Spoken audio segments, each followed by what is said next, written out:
conseil sans vous retourner vers Gérard et toutes nos félicitations, je l'espère, pour cette brillante élection. Merci beaucoup. Dans le national, dans toutes les sections d'anciens combattants. Je veux dire quelques mots. Oui, bien sûr. Bah, déjà, merci pour ce mot de soutien que j'apprécie, bien sûr. C'est l'aboutissement de 11 années au national déjà.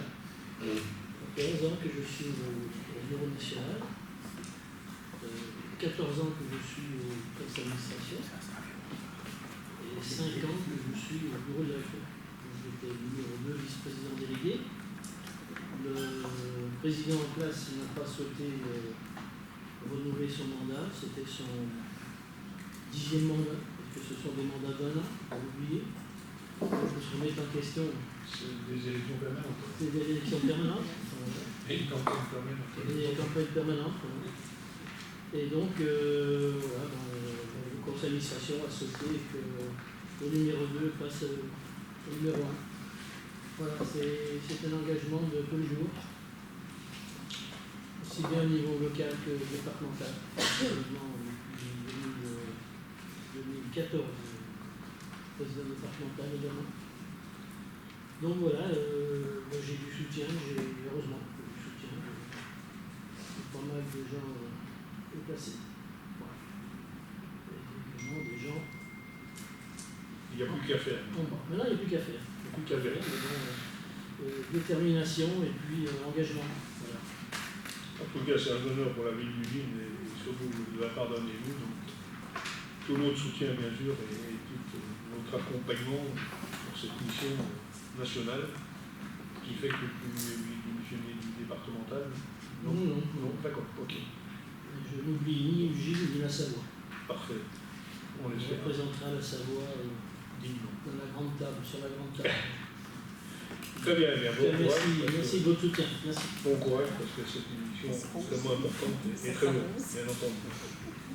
Très bien. Donc, j'ai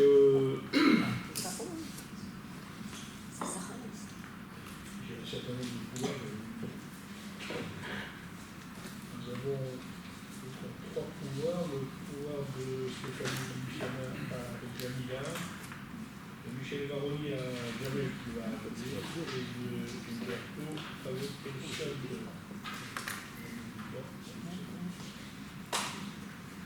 modification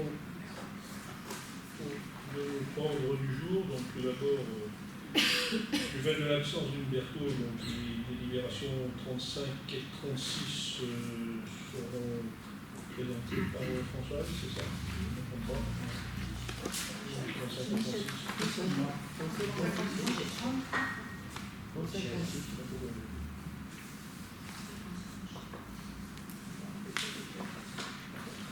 C'est une protection. 35, 36, c'est une protection. Ensuite, nous avons la proposition d'une motion.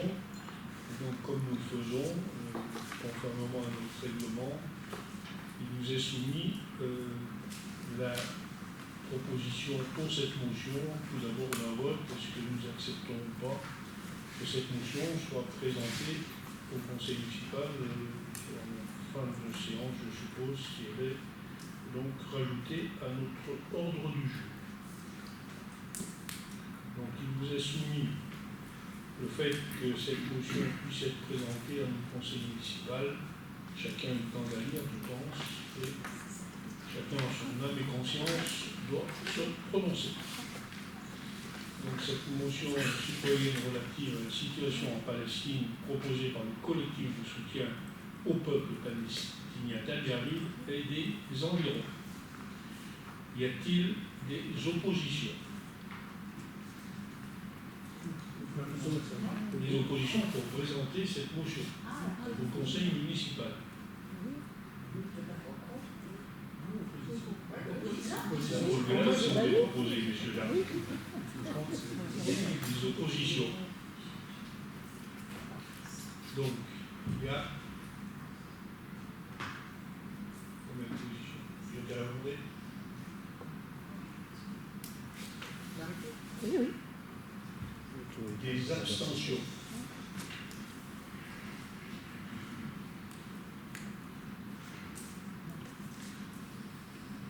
Des pour. 5. Pas de contre, il n'y a pas de... Le pouvoir joue comment, Jamila Trichet? Non, elle m'a pas donné. Je peux m'abstenir pour cette année. 5 abstentions. C'est tout bon?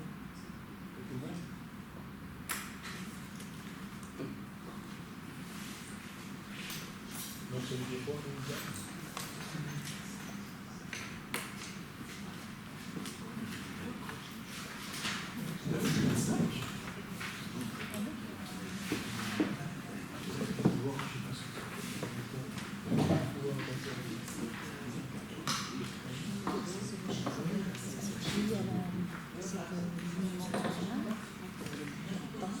que c'est jamais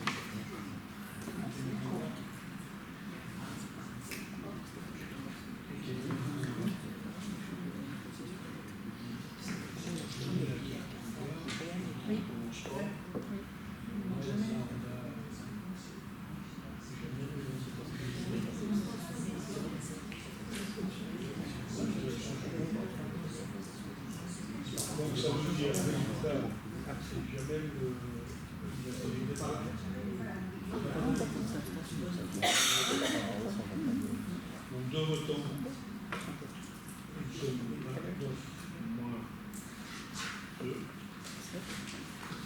Il y a Michel et Jamie. Non, Michel et Jamie. Michel et Jamie, puisque dans le pouvoir, ça fait 3. Donc il y a 26 votants. 5 pour, c'est ça? Combien d'abstentions?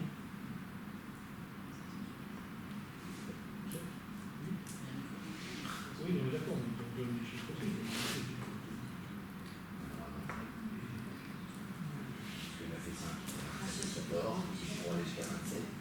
Non, 26. 26.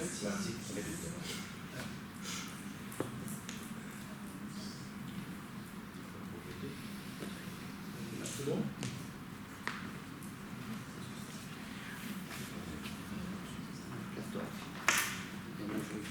Ça développe le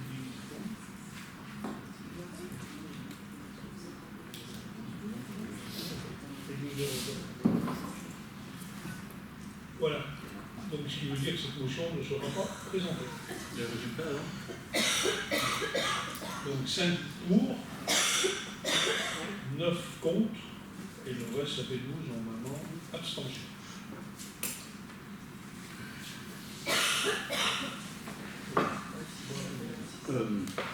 Vous me permettez d'intervenir quand même? Oui, quand même. Un peu de démocratie au Conseil. Alors, je ne vais pas être très long vu les circonstances. Bon. Mais je tiens à expliquer un petit peu certaines choses. La motion citoyenne qui a été envoyée sur toutes les mairies d'Arlisère et d'autres élus est issue de notre association. Voilà. Donc, pour dire ceux qui ne l'ont pas lu, un constat rapide de cette motion, qui met en avant la dépossession des biens de tous les Palestiniens et du véritable apartheid dû au déplacement contrôlé et à la gestion de l'eau. Elle met en avant aussi en Cisjordanie l'extension continue des colonies avec des morts. Je vous rappelle, entre le 1er janvier 2024 et le 7 octobre 2024, il y a eu plus de 300 Palestiniens tués en Cisjordanie. Et, bien entendu, ceci au mépris du droit international qui a déjà fait au minimum 60 000 morts. Même il y a d'autres organismes internationaux qui multiplient ce chiffre au moins par 2, voire 3. Depuis le 19 mars, 19 mois, 19 mars, ça me rappelle, c'est un retour. Hein. Je vais sortir, Ruffier sort de ce corps, là, mais je vais revenir un petit peu là-dessus. Alors, il y a une véritable épuration ethnique. Il y a la destruction des écoles, des hôpitaux, vous le savez, des cimetières, des lieux culturels, des lieux de culte, chrétiens et musulmans. Nombreux lieux de culte chrétiens ont été volontairement détruits en Palestine et en Cisjordanie. Ce génocide, bien entendu condamné par la Cour internationale, il est vraiment organisé et a fait au minimum actuellement 16 000 enfants tués. Mais ils ne sont pas tués de n'importe quelle manière, ils meurent par la faim, ils meurent parce qu'ils sont déchiquetés, ils sont mutilés, ils meurent faute de soins. Ce génocide en direct, vous la voyez sur vos écrans, comment on peut y rester insensible? Nous, vous, nous sommes tous parents, grands-parents, oncles et tantes, enfants. Voilà. Là,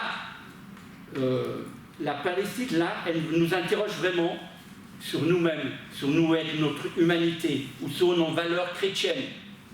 Elles sont où nos valeurs chrétiennes? Je pense que certains, quand ils iront à l'église prochainement, ils s'interrogeront un petit peu sur leurs prières.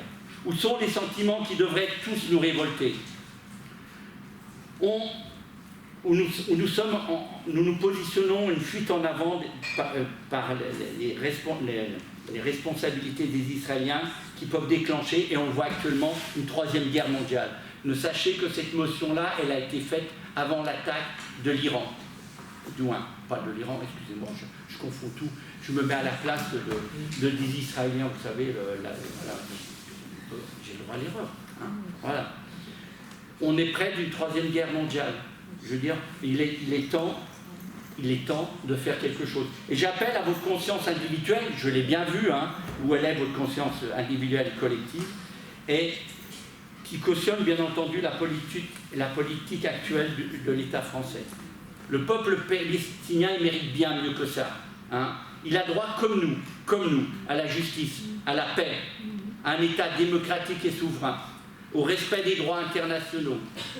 Et seule une solution politique en application du droit international pour amener paix et justice en Palestine pour les deux peuples. Je suis,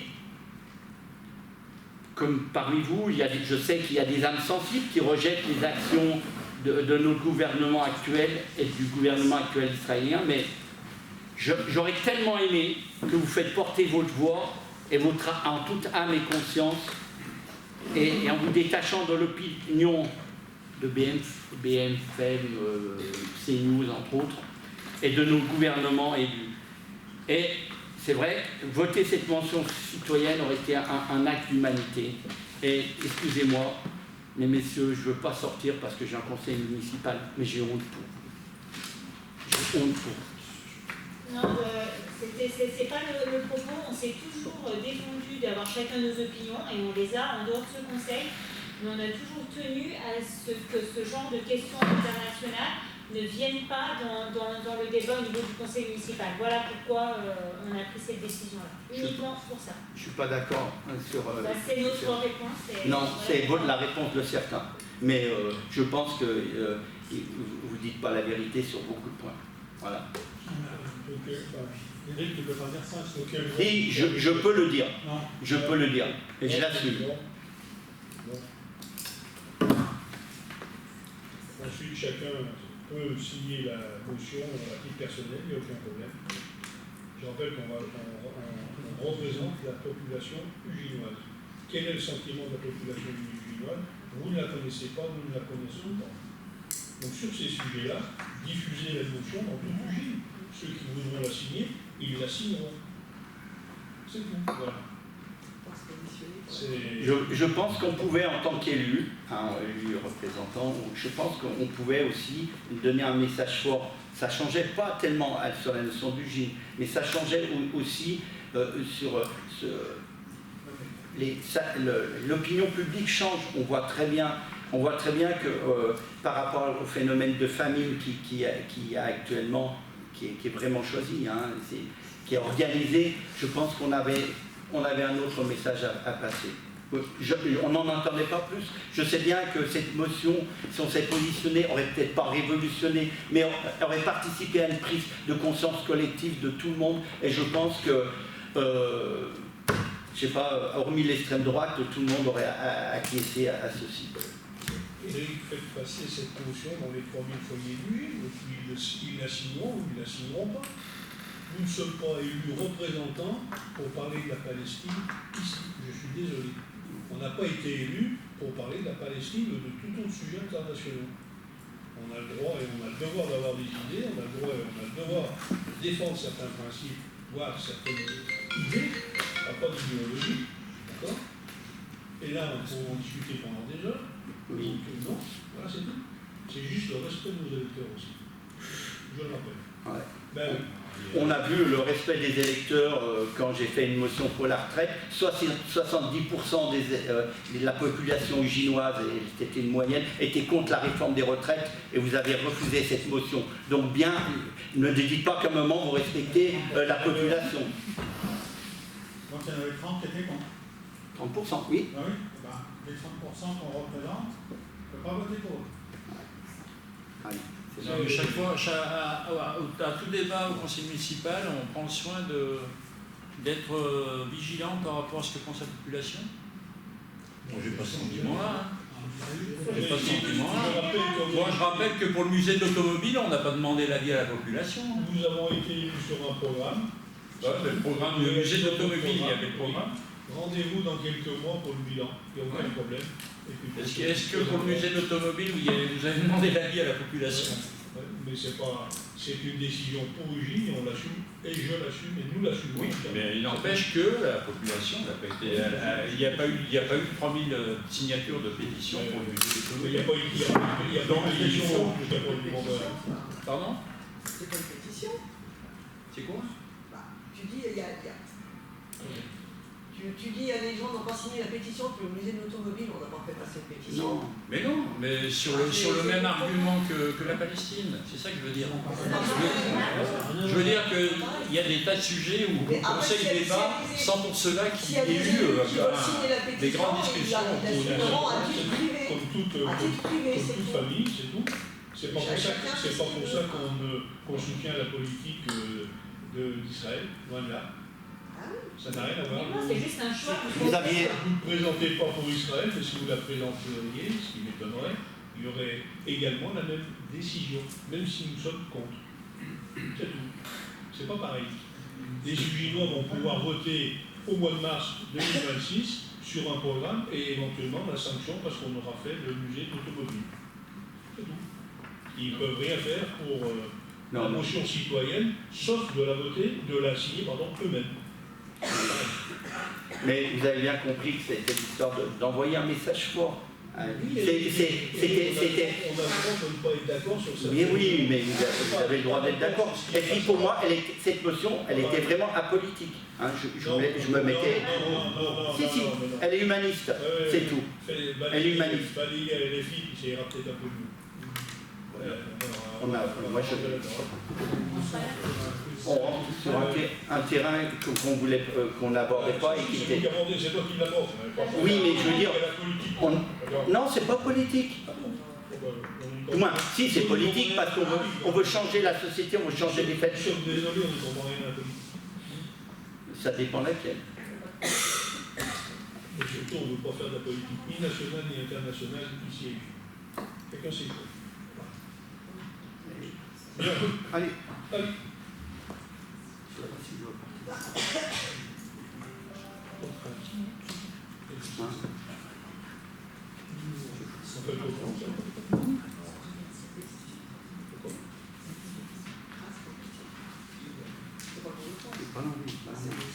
Et c'est un peu de tolérance. Oui. Non, en fait, c'était pour dire que cette année, il y aura deux passages du Tour de France à Ugine. La première, le 20 juillet, pour les cyclos.